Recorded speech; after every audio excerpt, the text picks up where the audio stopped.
Car Dieu est un Dieu puissant, il règne de son saint lieu avec sagesse, puissance, mais Dieu est un Dieu puissant. Car Dieu est un Dieu puissant, il règne de son saint lieu avec sagesse, amour, oui Dieu est un Dieu puissant. Shalom peuple de Dieu, shalom à vous, shalom dans vos familles. Nous sommes rassemblés aujourd'hui pour notre rendez-vous hebdomadaire pour partager la parole ainsi que pour nous édifier, nous soutenir mutuellement. Avant de commencer toute chose, je remercie toutes ces personnes qui sont assidues sur les vidéos, sur la page YouTube, sur la page Facebook. Je vous rappelle juste, vous pouvez aussi partager, inviter vos amis, partager les vidéos autour de vous, qui puissent aussi s'abonner à la page, ça fera du bien à quelqu'un. Amen. Nous allons incliner les têtes et passer ces moments dans les mains du Seigneur. Amen. Père éternel, Dieu de gloire, Dieu de miséricorde, nous te magnifions, nous te louons, nous te célébrons pour cette belle journée que tu as encore créée. Alléluia. Que cette journée soit encore une journée de prospérité, une journée pleine de grâce pour nous. Père éternel, en ce moment, nous sommes encore réunis en ton sein glorieux. Nous, Yahweh, nous ne voulons pas faire notre volonté, mais ta volonté. Yahweh, merci parce que tu l'as dit dans ta parole, là où 2 ou 3 personnes sont réunies, tu es là au milieu d'eux. Nous sommes conscients que tu es là, ici, en ce moment, que tu vas nous édifier, que tu vas encore transformer la vie de quelqu'un. Efface ma présence, viens parler à travers moi. Viens édifier toi-même ton peuple. Père éternel, ne permets pas que nos péchés nous éloignent de toi, mais au contraire, lave-nous, purifie-nous, afin que nos cœurs soient aussi purs, nos cœurs deviennent des terres fertiles, où cette parole puisse porter du fruit. Gloire, louange, honneur à toi. Amen, amen. Donc, peuple de Dieu, la dernière fois, nous avons fini et clôturé cette longue série, n'est-ce pas, sur le thème « Le zèle de ta maison me dévore ». Donc, aujourd'hui, nous allons continuer avec le tout nouveau thème qui s'intitule le repos spirituel. Amen, le repos spirituel. Donc, comme thèse de base, nous avons Matthieu 11, verset 8, que vous connaissez tous à peu près. Venez à moi, vous tous qui êtes fatigués, je vous donnerai du repos. C'est Jésus-Christ qui dit ça à tous ceux qui sont souffrants, à tous ceux qui peinent à avancer, à tous ceux qui ont du mal dans ce monde. Venez à moi, vous tous qui êtes fatigués et chargés, je vous donnerai du repos. Amen. Donc, aujourd'hui, nous allons voir, juste introduire comment, d'abord les différentes sortes de repos et qu'est-ce que veut dire le repos spirituel, ce qu'on appelle par repos spirituel. Amen. Donc aujourd'hui, nous allons voir le repos spirituel, nous en avons deux. Nous avons 2 sortes de repos, pardon. Nous avons le repos spirituel et le repos physique. Le repos spirituel est celui-là qui vient du Père. Amen. Qui vient du Père. Et c'est lorsque le Saint-Esprit prend la place en nous, c'est lorsque le Saint-Esprit nous donne cette sorte de quiétude, de tranquillité que nous n'avons jamais eue et qui fait que nous arrivons à passer outre les obstacles et à maintenir debout malgré tout ce qui nous tombe dessus. Amen. Par contre, le repos physique, c'est celui-là qu'on acquiert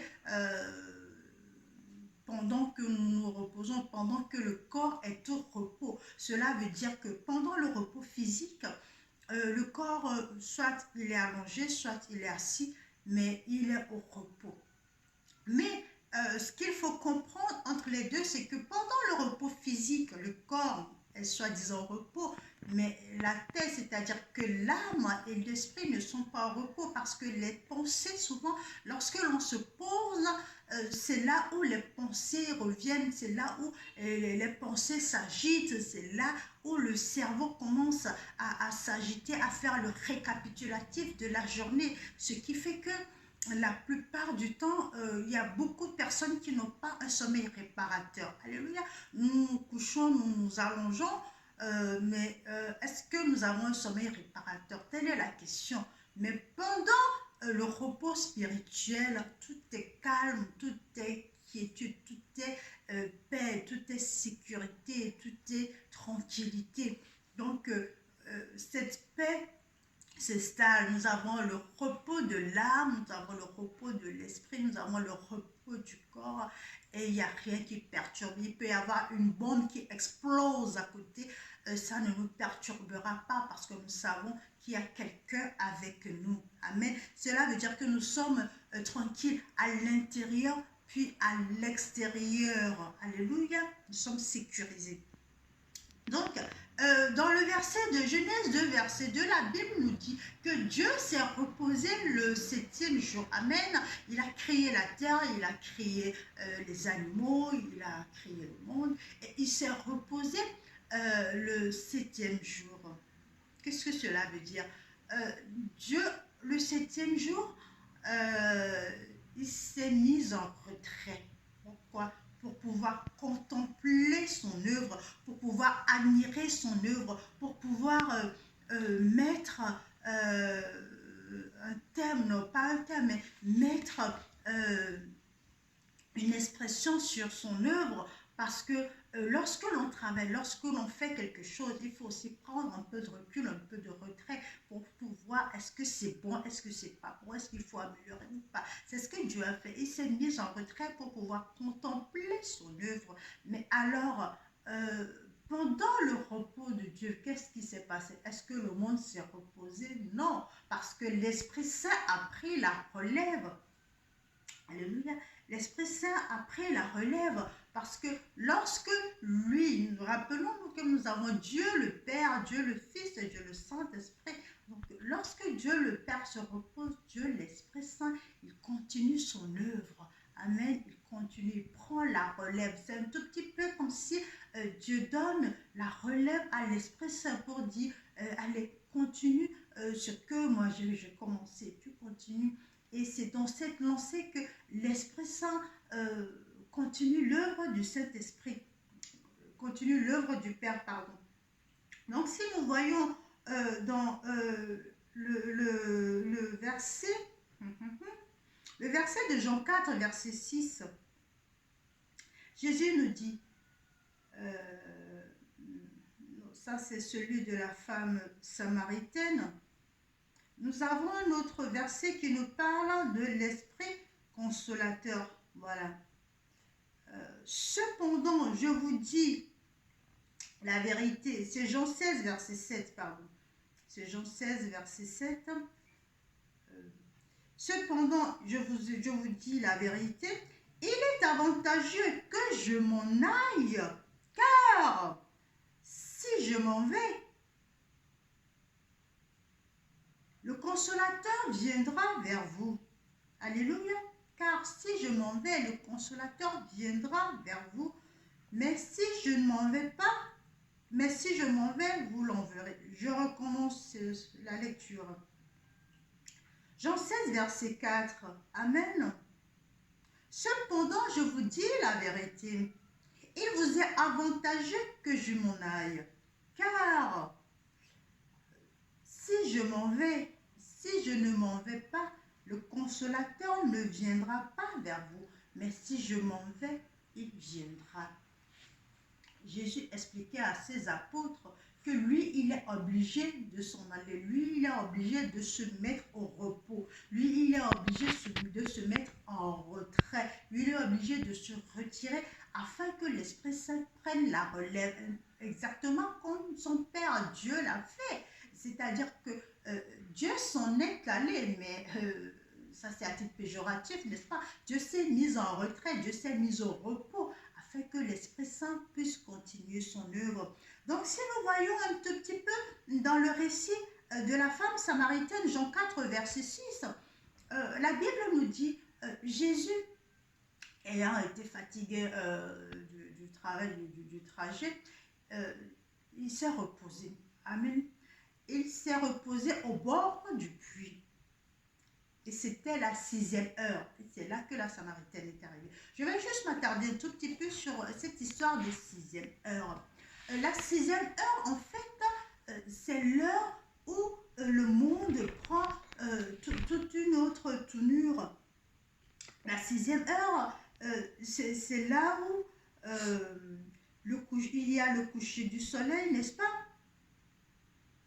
Mais c'est aussi là où nous rentrons dans une autre phase planétaire. Alléluia. C'est-à-dire que la Terre rentre dans une autre phase planétaire. C'est la fin de la journée. La journée, c'est le moment où tout est agité, où tout le monde bouge, tout le monde se bouscule. Et la fin de la journée, c'est là où il y a la paix, la quiétude, le calme, le repos. Donc, si vous observez bien, nous sommes au Togo, ça dépend de là où vous vous situez sur la planète, n'est-ce pas?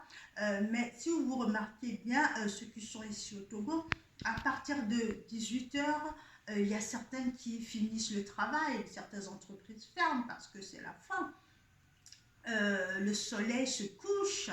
Et des fois, c'est vers 17h45, 17h40, le soleil se couche, mais cela ne veut pas dire que lui va dormir. Mais c'est en fait, on rentre dans une autre phase planétaire où il fallait être au repos, où il fallait se reposer. Donc, si nous observons bien les animaux, il y a certains animaux qui s'endorment vers 6 heures, les coqs, les poules, par exemple. Donc, c'est pour dire que c'est là où Jésus a commencé son œuvre. C'est-à-dire que Jésus, lorsqu'il s'est posé, il est rentré dans une phase où l'Esprit Saint a pris la relève. Donc, il a regardé cette Samaritaine avec les yeux de l'Esprit. C'est pour ça, lorsque la Samaritaine est arrivée, Jésus ne lui a fait que des révélations. Amen. La prochaine fois, on reviendra plus là-dessus et on décortiquera ce verset. Parce que lorsque Jésus est arrivé, c'est des révélations qu'il a fait à cette femme. Il ne fait pas toujours des révélations. Des fois, il guérit, des fois, il enseigne, des fois, il soigne, ça dépend. Mais lorsqu'il s'est posé, vu que la terre est rentrée dans une phase, Jésus, il est aussi rentré dans une phase, et là, il a commencé, l'Esprit Saint lui s'est posé, c'est l'Esprit Saint qui a pris la relève et c'est l'Esprit Saint qui a fait son œuvre. Amen. Donc, nous allons incliner les têtes, nous allons prier que l'Esprit Saint nous aide vraiment à comprendre ce message parce que c'est vraiment capital. Amen. Il y a beaucoup qui souffrent sur cette terre parce qu'ils ont du mal à avoir ce repos, ils ont du mal à rentrer dans cette phase où il y a la paix, où il y a la quiétude, où il y a la tranquillité. Le monde est agité ici, mais nous, la Bible nous dit, nous sommes du monde, même nous sommes du monde, même nous ne sommes pas dans le monde. Donc, nous sommes dans le monde, mais nous ne sommes pas du monde. Amen. Nous sommes dans le monde, bien sûr, mais nous ne sommes pas du monde. Cela veut dire que nous, les chrétiens, nous n'appartenons pas au monde. Ce qui veut dire que toutes les agitations, tous les péripéties, tout ce qui perturbe le monde ne doit pas nous perturber, nous. Comme la peur qui sévit pendant le Covid-19, ça ne devrait pas nous perturber, nous les chrétiens, alléluia, parce que nous sommes dans le monde, mais nous ne sommes pas du monde. Amen. Incline la tête, nous allons prier. Père éternel, Dieu de gloire, Dieu de miséricorde, oh Yahweh, nous te magnifions, nous te célébrons, nous te rendons grâce, Père, parce que oui, tu viens encore de nous visiter, tu viens encore de nous enseigner quelque chose.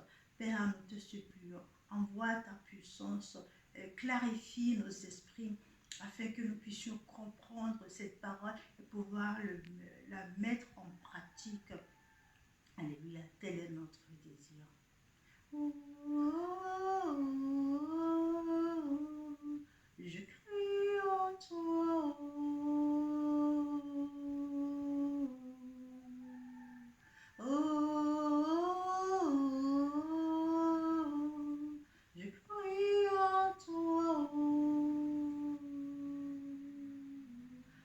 Yahweh, viens à notre secours. Remplis-nous de toi et permets que à chaque fois nous puissions avoir cette quiétude, avoir recours à cette quiétude, cette tranquillité, cette paix que tu donnes gratuitement au monde. Amen.